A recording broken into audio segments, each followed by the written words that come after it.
19h04, coup d'envoi ce soir des vacances de la Toussaint. Circulation chargée ce soir en Ile-de-France dans le sens des départs. Oui, mais pour pouvoir prendre la route, encore faut-il avoir de l'essence dans son réservoir.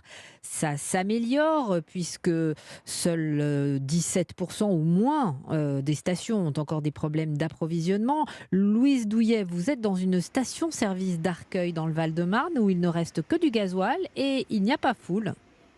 Effectivement, ici, vous ne trouverez pas d'essence, pas plus que de longues files d'attente. Alors au volant de son Renault Scénic, Didier n'a pas hésité longtemps. Vu que la file d'attente de cette station où je vais d'habitude était plutôt réduite, donc j'en profite. Je vais partir dans ma région d'origine, en Franche-Comté, et j'ai cru comprendre que là-bas, il y avait pas mal de difficultés pour faire le plein dans la région Est. Mais donc ça devrait le faire. Et Corinne aussi a le sourire ce soir. Elle est très contente d'avoir trouvé une station avec peu d'attente, mais surtout une station Total qui applique toujours sa ristourne de 20 centimes. Ça m'arrange bien, c'est le plein pour partir en vacances, en Corrèze. Il y a 500 km. J'ai besoin de faire le plein pour pas avoir besoin de m'arrêter sur l'autoroute. Et Karim doit lui rejoindre sa famille à Caen, les trains étant complets.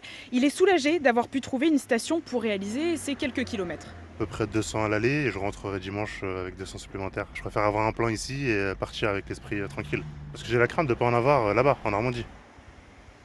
Oui, effectivement, la crainte de ne pas pouvoir en trouver les automobilistes que j'ai pu rencontrer et qui, eux, cherchaient de l'essence, continuent aussi à désespérer. On leur souhaite effectivement d'en trouver dans les stations aux alentours qui, elles, sont complètes et où il y a beaucoup d'attentes à l'heure qu'il est. Voilà, Louise Douillet à Arcueil, on rappelle que 2 sites